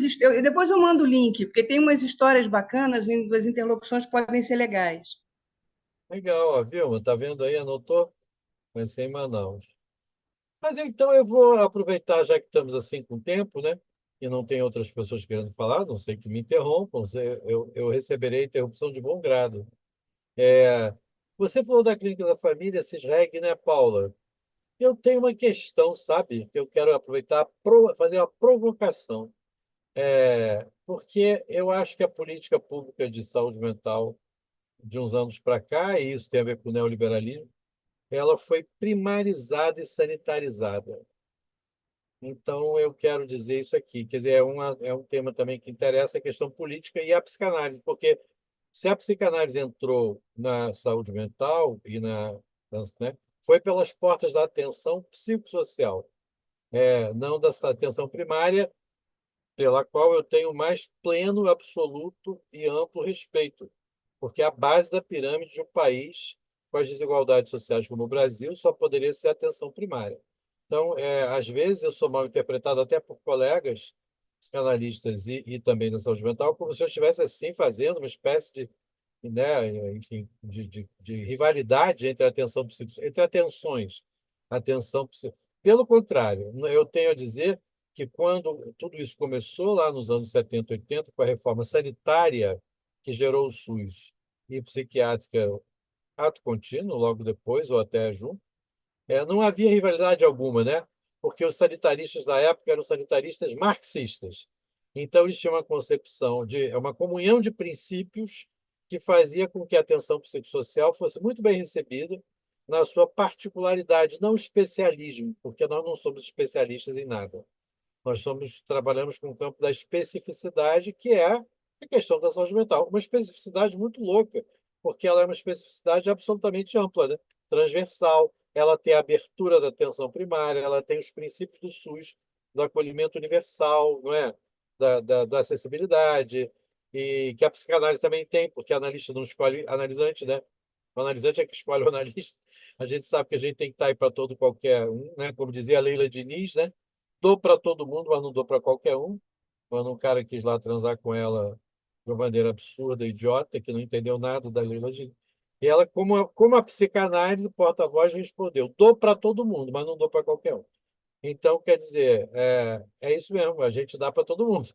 Mas não é qualquer um, porque nem todos vão, né, se engajar. É outra coisa, é contingente. Não é uma exclusão a priori, como faz a prática segregacionista. Isso tudo para dizer assim, que a atenção psicossocial ela não é rival da atenção primária, mas ela não pode ser fagocitada. Quando você fala em CISREG, até me arrepia, sabe, Paula? Porque o CISREG foi uma invenção neoliberal da gestão do Rio, para ter na sua mão o controle, e vou dizer, para a última coisa, para a provocação terminar, que o CISREG é antiterritorial. Ele é centralista e ele se opõe à ideia de uma prática territorial. E é isso que a gente tem na gestão neoliberal do município do Rio. Tudo é o CISREG, a Clínica da Família obedece ao CISREG, e a gente deixou de ter aquela autonomia territorial que os CAPs tinham, né? São essas as provocações aí. Está fechado seu microfone. Eu agradeço se a gente tiver algum momento para conversar, claro que não vai ser aqui, mas assim, primeiro que de cara eu concordo em gênero, número e grau e combatividade, porque é isso, né? Quer dizer, tá na parada para né, levar, não é? Tipo, para fazer psicanálise nessa história. Esse é um ponto. A outra questão da estruturação do CISREG, sim e não, mas aí seria uma coisa bem para depois. Quer dizer, acho que aqui não caberia conversar, porque o que a gente vê é que, sobretudo no município do Rio de Janeiro, definitivamente sim, é um modelo neoliberal. Eu venho do mundo business, então eu conheço pra caramba esse tipo de modelo, esse tipo de coisa aqui. Então, assim, definitivamente sim. Só que ele é operado por uma moçada que efetivamente está muito imbuída, é uma coisa muito bacana. Eu até passo os links depois, a moçada que trabalha com medicina de família e comunidade. Então, assim, desde a questão da assistência, até a questão de conhecer os protocolos. E aí eu tô falando de assistência médica, eu estou falando de pedido de exame, eu estou falando de uma série de coisas, não necessariamente saúde mental. Saúde mental, assim, eu concordo em gênero, número e grau. Uma pessoa que perdeu um filho assassinado, ela não pode ir direto para um grupo, ela não pode caminhar na praça, ela tem que ter, não, mas sim, gênero, número, grau e muita briga. Isso aí não. A outra questão é realmente a questão do CISREG. Se em algum momento a gente tiver alguma possibilidade, eu acho que não é nem para cá, mas porque tem tido bons resultados, muitas clínicas da família. Esquece o CAPES na minha fala, porque, infelizmente, CAPES, a impressão que eu tenho é que, em alguns lugares, o lance é desmonte, né? Mas, assim, muitas clínicas da família estão funcionando muito bem, estão promovendo interações muito importantes, estão promovendo interações importantes em áreas que estão muito conflagradas, né? Então, assim, a coisa é muito complexa. Mas, com relação à saúde mental, com relação ao que eles querem, assim, enxotar a psicanálise da parada, eu não tenho dúvida nenhuma, Não é por absolutamente nenhuma. acaso, né? Uma coisa acaba tendo uma relação com a outra. Eu entendo que haja ações muito legais, eu entendo o que você está falando, mas eu quis tomar pelo lado assim, né, justamente da articulação da psicanálise com a política. O ataque, mesmo que seja bem sucedido a iniciativa que você destacou de gente legal, de uma moçada legal, o ataque é a essa articulação da psicanálise com a política, que é o tema da nossa mesa. É para estrangular, sabe? A ação da gestão municipal do Rio é para estrangular a psicanálise e a atenção psicossocial e fazer, eventualmente, boas articulações da atenção primária e da clínica da família, mas sem sujeito, sem sujeito. Desde que essa coisa chamada sujeito político, que o Pedro falou e que a Mignon falou da questão da dimensão material e não humanitária, esteja em jogo. Sem o trabalho que Renata trouxe em relação aos que sofrem violência e são tomados como sujeitos, não pode ter sujeito mais, entende? É mais uma vez a vomitar o sujeito para fora do campo, coisa que a ciência faz frequentemente. Quando é neoliberal, então, ela faz assim, com eficiência tecnológica incrível, né? Mas são outros debates, sim. A gente pode marcar, Paulo. Vamos marcar um evento, uma coisa assim. Com toda certeza. Só respondendo uma coisa agora que eu acho maravilhosa, que eu sempre comparo com a história lá da arte degenerada lá dos nazistas. Tem umas coisas que o sujeito explode. Você pode tentar circunscrever qualquer coisa que não é, né? Então você vai tentar lá enquadrar. A gente tem muita gente, né? Esses processos de recuperação de álcool e droga, não sei o quê, aí manda para uma instituição daquelas assim bem religiosas, não sei o quê, funciona nada, né? A moçada já está indo embora, dizendo que, né, aquela história, né? Quanto menos amarra, mais a céu aberto está o inconsciente da gente, aí mais a gente né, impreendivelmente, claro que a palavra não é essa, sujeito. Mas vamos marcar sim, que eu acho que é um próximo Mas a bacana. política pública não pode ser assim, deixando a explosão pontual Claro, claro. Não, as políticas públicas têm que assumir uma isso são posição aí, só, né? desculpa, isso são só pipocos que mostram de maneira inequívoca que o modelo está errado. Sim, pois é, Só mas, isso. mas é persistente. Tá bem, vamos marcar esse encontro. Eu já estou aqui com essa Obrigada gente. pela oportunidade de falar. Obrigada. Alguém quer falar? Joyce entrou lá. Joyce, tudo bem? Estou vendo que mais fora a Paula, mais a galera do Laço que está entrando. Oi, bom A dia a mesa não é do todos. Laço, não, hein, galera do YouTube. A mesa não é do Laço, não, valeu? Não Não. eu estava no YouTube depois que eu vi que tinha possibilidade de entrar aqui, eu estava acompanhando desde cedo. Queria agradecer também, né, essa mesa, assim, achei muito bacana as falas. E só eu sou do Laço também, né, trabalho na saúde mental, também no CAPS-AD. E o quão difícil tem sido trabalhar nesses espaços, assim, né, de tensionamento,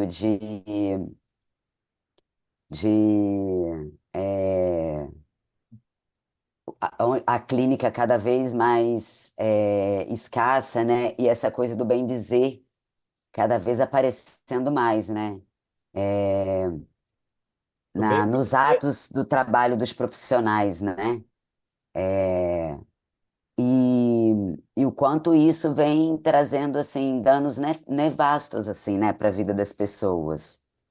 É, e como um todo, né, dos trabalhadores também, né, assim, de muito rechaço dos trabalhos, né, é, cobranças assim por números, né, é mais importante, né, bater o ponto do que demorar mais na visita que passa do horário de trabalho, né, ter que voltar e bater o ponto, né, porque tem que Claro que tem justificar. que fazer o accountability, né? O accountability. Isso, ia falar nesse accountability, assim, né?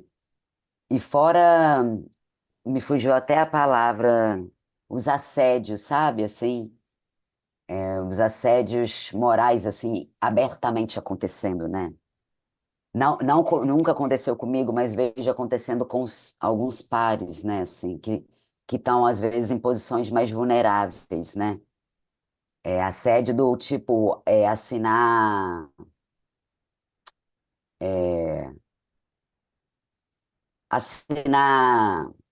assim, com 3 assinaturas aí você pode receber suspensão, sabe?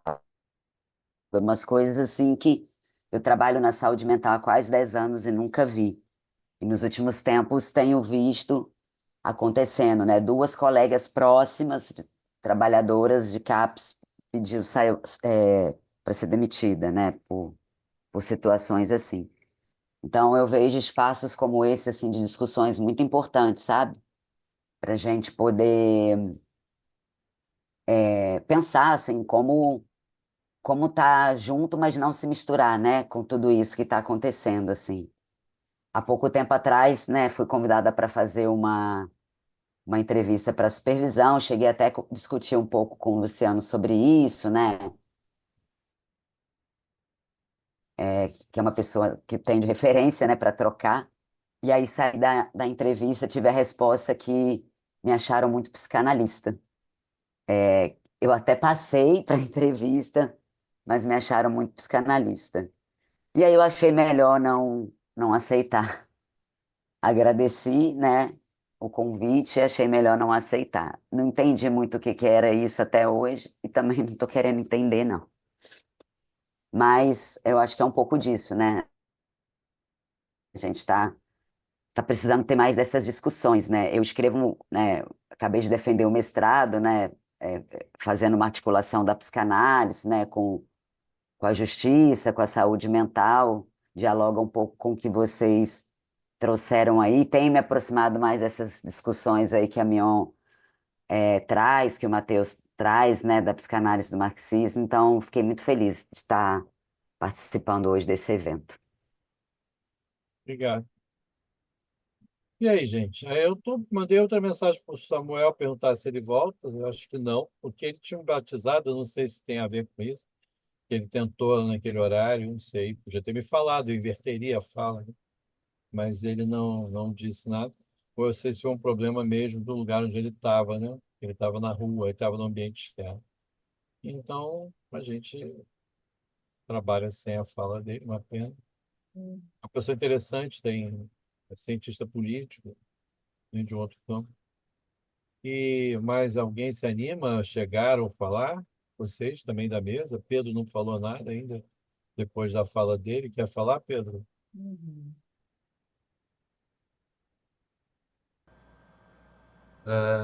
Estou um pouco mudo hoje, assim, meio sem palavras para dizer. Mas eu queria, assim, É a emoção? É a emoção? também, pode ser, estou sobrecarregado de umas questões, mas que não, que eu acho que não cabe aqui dizer. Mas eu queria, assim, falar do trabalho da Mignon, que eu achei bem interessante, né? Porque é muito caro para mim essa articulação da psicanálise com o marxismo, né?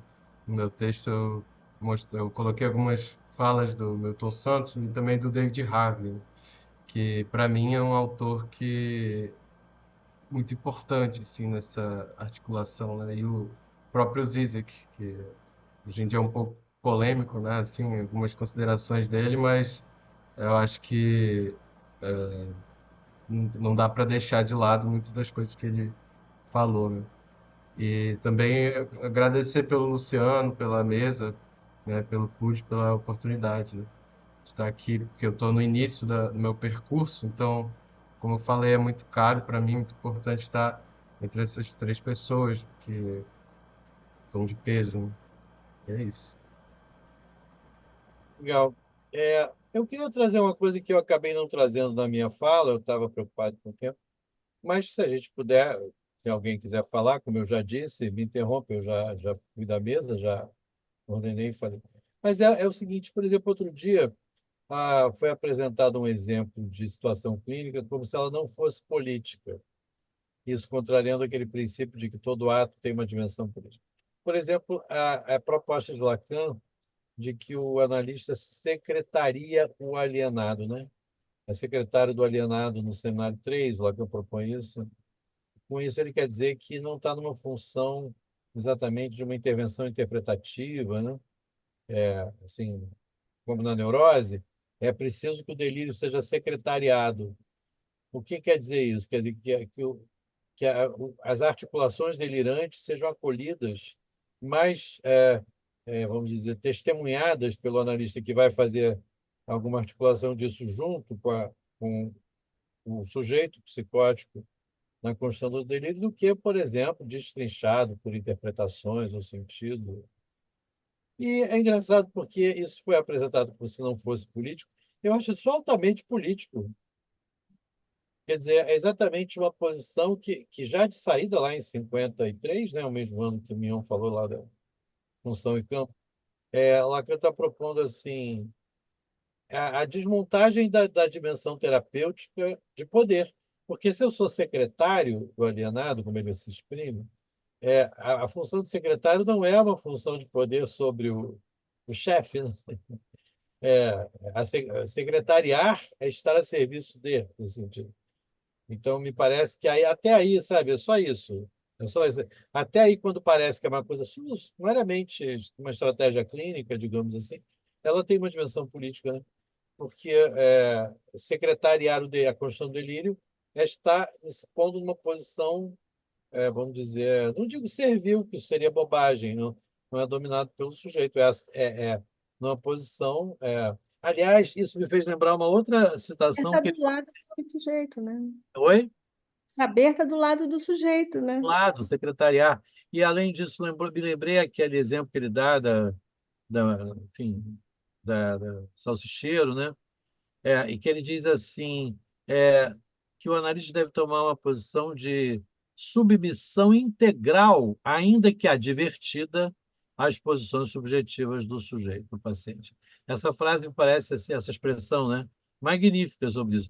É, é, submissão integral. É essa posição do analista, ele está. Não a pessoa do analisante para, né, ser comandado, servidão voluntária, nada disso. É uma submissão integral, ou seja, eu estou inteiramente submetido à posição subjetiva do sujeito psicótico, no caso, também era psicose ali, né?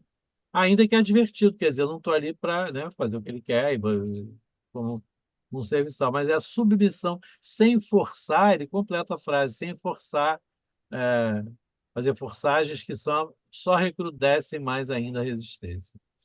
É isso, quer dizer, são dois exemplos que eu lembrei aí de questões muito clínicas, né, consideradas muito clínicas e que são políticas. Bom, Freud, quando abandona a hipnose, faz um ato político, né? Porque, enfim, não é isso? Quer dizer, ele deixa de ter um poder hipnotizador, né? Ainda que uma hipnose de exploração e não de persuasão, né? Ele não queria fazer o hipnotizado obedecer às ordens dele, como a gente vai. Agora eu vou bater palma, você fecha o olho, eu vou bater palma de novo, você abre o olho, levanta, senta. Não, mas ele era uma hipnose investigativa. Mesmo assim, ele considerava infrutífera e enfadonha. São duas palavras que ele usa para hipnose. E ele diz, eu não adiantava mais nada hipnotizar. Ou seja, a hipnose ainda contém, ainda que colocando o saber do lado do hipnotizado, algum poder, né? Porque o poder de hipnotizar, levar o outro. E ele larga isso, né? Pela associação livre. Enfim, até isso é político, não porque o saber está do lado do sujeito e a resistência deve ser incluída. A hipnose põe a resistência de escanteio. e a gente sabe que isso precisa ser incluído. Deixa ele exercer sua resistência, porque é assim que as coisas aparecem. Enfim, gente, não quero me estender, mas acho que assim, a gente pode tomar esses pequenos exemplos como grandes demonstrações da articulação política do ato clínico. Fala, Mendonça, por favor. Luciano, eu também, no texto, né, a direção do tratamento nesse escrito tão rico em consequências políticas e clínicas, eu sempre penso que eu interpreto, né, a questão do poder, que está lá, os princípios do seu poder. Joga esse poder, Lacan, a psicanálise, né, joga esse poder do lado da transferência, porque essa sim tem poder. Essa sim tem poder. O poder está ali, né? Ao mesmo tempo, em diversos momentos, né, como a discussão também do poder material aparece em seminários sobre o gozo, né? Substância importantíssima, nosso objeto Mais na de gozar, né? psicanálise, né? Hã? Mais de gozar vem da mais-valia. Vem o sintoma, né? Discussão sobre sintoma, sobre o poder material, tudo isso, assim. Então, como se a discussão sobre o poder do lado da materialidade, né? Do científico, é esquecido pelos basalianos, os psicanalistas também recalcaram isso nessa discussão de Marx e Lacan durante muito tempo, né? E eu fico feliz quando eu vejo essa geração que está vindo comigo e muito mais jovem até do que eu, se interessando, né, Pedro? Pedro, Matheus, Joyce, muita gente se interessando por essa articulação e compreendendo que essa discussão é muito fina, né? E se a gente estiver caminhando junto com a teoria tão cientificamente calcada como a de Marx, como essa discussão é sofisticada e ela tem efeitos na prática que, assim, tem realmente poder. Não se trata de negar o poder, né? Mas Claro, o poder não é negável, tipo, seria uma demagogia mistificadora e falsa, né? Enganadora. sim. Não, na minha prática não entra o poder, eu não exemplo, mentira, né? Agora, Hum, como é que é o poder, né? Como que lugar, como você diz, a transferência significa que o analista abriu mão do poder da sugestão. Lacan diz isso. É hum, só há desenvolvimento da transferência se eu não estiver mais querendo fazer sugestão, né? Ele diz isso. sim. E o poder ele diz política, lembra? Tática, estratégia e política. A Uhum. política da falta do ser, quer dizer, o analista não entra com o ser do analista aí. Tem muita coisa. Gente, então, eu não sei, acho que talvez a gente possa caminhar para o encerramento, porque outras pessoas não quiseram entrar, infelizmente. Quer Queria falar? falar só um pouquinho, assim, sair de uma conferência ontem com um marroquino francês que fala da importância de estar no sul global, no É o Brasil. Tami, né? Eu não pude, o Também Tami, aí, foi pois maravilhoso, é, eu não sobre pude, eu estava em psicanálise, Manaus, foi a estava em pena. Manaus, pois é. Mas fala. E assim, a gente sai, né? A gente está falando aqui de transferência, né? O último livro da Andréa Guerra, que vai falar de um sujeito suposto suspeito, Hum, né? Você só pode entender isso se você tem uma análise complexa, né?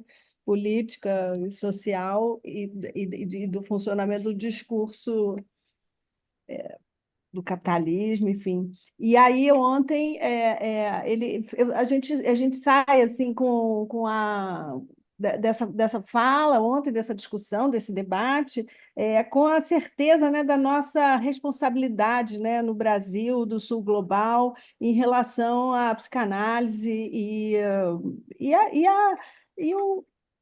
a tarefa que nos é colocada, né, de avançar essa questão da psicanálise e a política e levar no que me tange as questões que eu trouxe aqui, por exemplo, a pensar por que o Lacan fala que o horizonte, né, o sujeito no horizonte seria um holocausto a céu aberto, né? Qual é essa discursividade, né, que permite construir um fenômeno social desses, né? hum. Enfim, a nossa responsabilidade de trabalhar a própria psicanálise, né?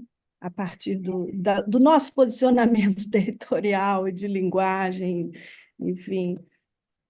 Uhum. Isso aí. Gente, você quer falar, Pedro? Ah, eu ouvi uma voz. Eu queria só trazer assim, uma breve discussão antes da gente terminar, porque eu acho importante pensar não só na direção que o analista toma, como sendo essa dimensão política, né, mas na própria forma como a gente define o sujeito, né, ou como ele se constitui, vamos dizer assim, porque eu acho que o Freud, desde o início, né, acho que quando ele fala de super-eu, ideal do eu, essas coisas, ele sempre está trazendo essa questão do externo, né, do mundo externo, enfim, como isso implica aquele sujeito intimamente, assim. Então, para além, né, e tentar enxergar o que que é essa própria distância que ele situa ali do sujeito em relação a essa instância, né, que é o super-eu ou a lei, vamos dizer assim, que eu acho importante, né? Que eu acho que a psicanálise elabora isso, né? Que ela mostra como que o que que é essa lei, né? Que não é uma lei assim no sentido de como poderia estar no senso comum, né? De como se situa isso no senso comum, né? Assim, uma lei De moral, comportamento, enfim. moral Assim, comportamental, né? assim, mas no sentido de se confrontar com o vazio dessa lei, né? Propriamente, assim, dar um lugar para isso, assim, o que que é isso, definir, eu acho que é importante para nossa E discussão. onde surge o imperativo ético, né? É, Ô, Agora, já que você falou de super-eu, ideal do eu não posso não falar, me sentir convocado a dizer que o chamado id, é o locus mais social do sujeito. O Freud diz que ele é o somatório de incontáveis eus. Essa frase precisa ser retomada, viu? Porque o isso é o precipitado, ele diz, né? Somatório. Incontáveis eus. Incontáveis é um adjetivo interessante, um numeral, né? Porque, assim, se eles são incontáveis, eles são incontáveis. Não posso dizer que é o grupo social, família, escola, porque isso é contável. Ele está dizendo, esse incontável, para mim, traz assim, a ideia de uma coisa transindividual, como eu acho que vocês falaram, você, Pedro e Mion, foi a Mion, né? O transindividual. Mas está na fala de vocês dois. É o transindividual, não é? Geracional. Que é incontável, transgeracional também, exatamente. Quer dizer, inclusive, isso abre para a perspectiva de povos originários. Eu falei no Chile uma vez sobre isso, com medalhões da Europa. Aliás, eu ando muito impaciente com os medalhões da Europa.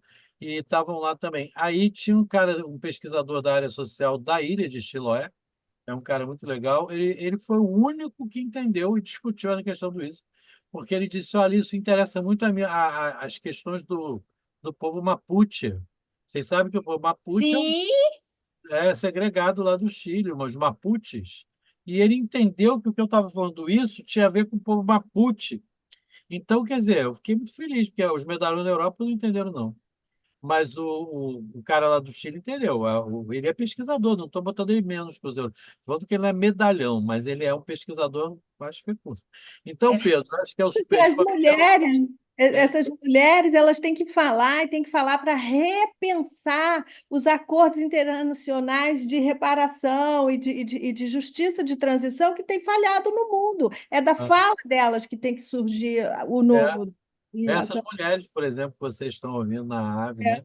E, aliás, ele mandou um vídeo de uma mulher, Mapuche, maravilhoso. Eu posso até depois passar para vocês. É a mulher falando, né? Quer dizer, é isso para dizer que é isso que você falou, transgeracional, abre para nós brasileiros, para os povos originários indígenas também. Porque eu tenho essa hipótese de que a nossa resistência à colonização, que entretanto se efetiva aqui, né? Mas há uma resistência, os brasileiros são criativos, a atenção psicossocial é uma prova disso. A nossa resistência, a psicanálise brasileira é forte. Ela não é tão colonizada assim como poderia ser. É isso que ele estava dizendo ontem, assim, encontrar o Brasil como é importante. Mas eu tenho para mim, sabe, Renata, que os índios têm a ver com isso, os indígenas, né? Porque alguma coisa da rebeldia, sabe, ao colonizador, nos marca desde o início. Eu acho, então, que a gente tem que abrir. Então, é isso. É o ideal, o super-eu e o isso. O isso não é individual, não, hein? Ele é um precipitado de incontáveis eus fossilizados. sim. Gente, vamos concluir? Vocês estão de acordo?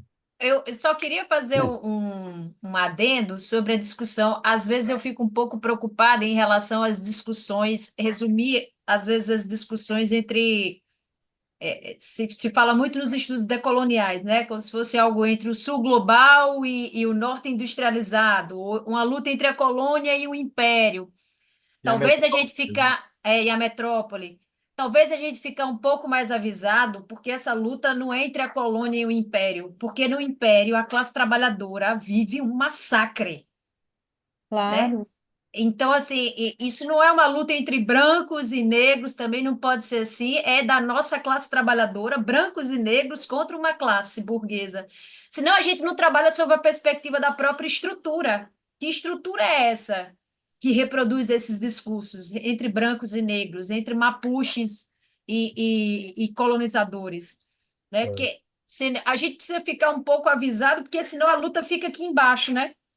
É. E a luta é assim, né? Adorei esse É, texto. é, acho que Adorei. é importante, né? Porque a colonização é um aspecto político da estrutura que o capitalismo produz. É.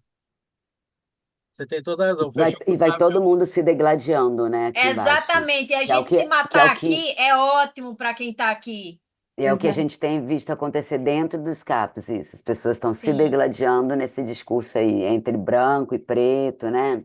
sim, sim. Isso Pois está é. tá forte, né, Joyce? Uhum. Ô, E então, o gente, olha racismo é só. uma questão branca, né? A gente tem que estar junto. É, Mas é uma mas, questão criada pelos burgueses, né?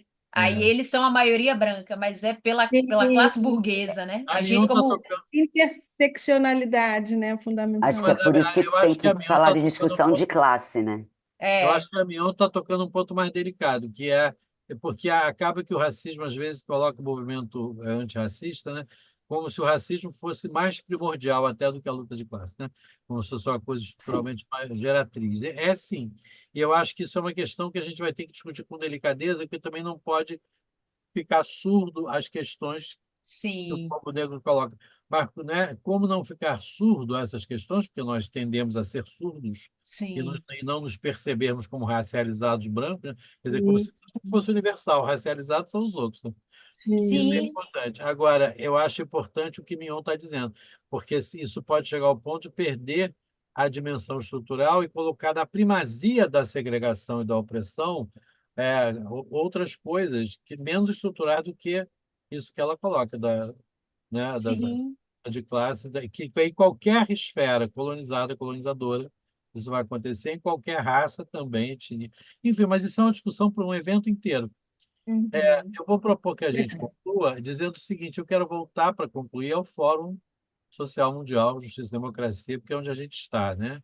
A gente está podendo ter esse debate aqui graças a esse fórum, e tomando, inclusive, não só com o nome próprio de um fórum, né? De uma entidade organizadora, um movimento, mas assim, tomando pelo significante simples, Fórum Social Mundial. Justiça e democracia são cinco significantes. Que bom que os psicanalistas estão mais dentro de um fórum social mundial, quer dizer, dentro desse fórum, desse campo de debate, né? Para além da organização que tem esse nome. Queria muito agradecer de novo aos organizadores do fórum, agradecer à mesa que se dispôs a estar aqui, sustentando as falas, lamentar o problema que houve técnico aí com o Samuel, e agradecer a vocês que vieram para a sala, né? Dá até para agradecer nominalmente, Paula, Vilma, Valdene, Joyce. E lamentar que outros não tenham se animado, mas é assim mesmo. A gente vai crescendo essa presença nessa rede aí, né? E colocando a psicanálise em questões tão agudas e tão bem formuladas que essa mesa trouxe. Queria, inclusive, registrar isso. Um abraço, gente. Bom sábado. Vou seguir trabalhando de tarde nas entrevistas do mestrado. E mas quero desejar um bom fim de semana e um breve encontro, um reencontro nosso, tá bem? prazer. prazer, gente. Bom fim de semana para todo mundo. Bom fim de semana. Para todo mundo. Tchau. Beijo, tchau. tá. Vou encerrar para todos, tá bem, gente, aqui na sala e também. E agradecer também aos que estão lá no YouTube, não vieram, e também o Pedro em seguida encerra, tá? Abraço. Abraço.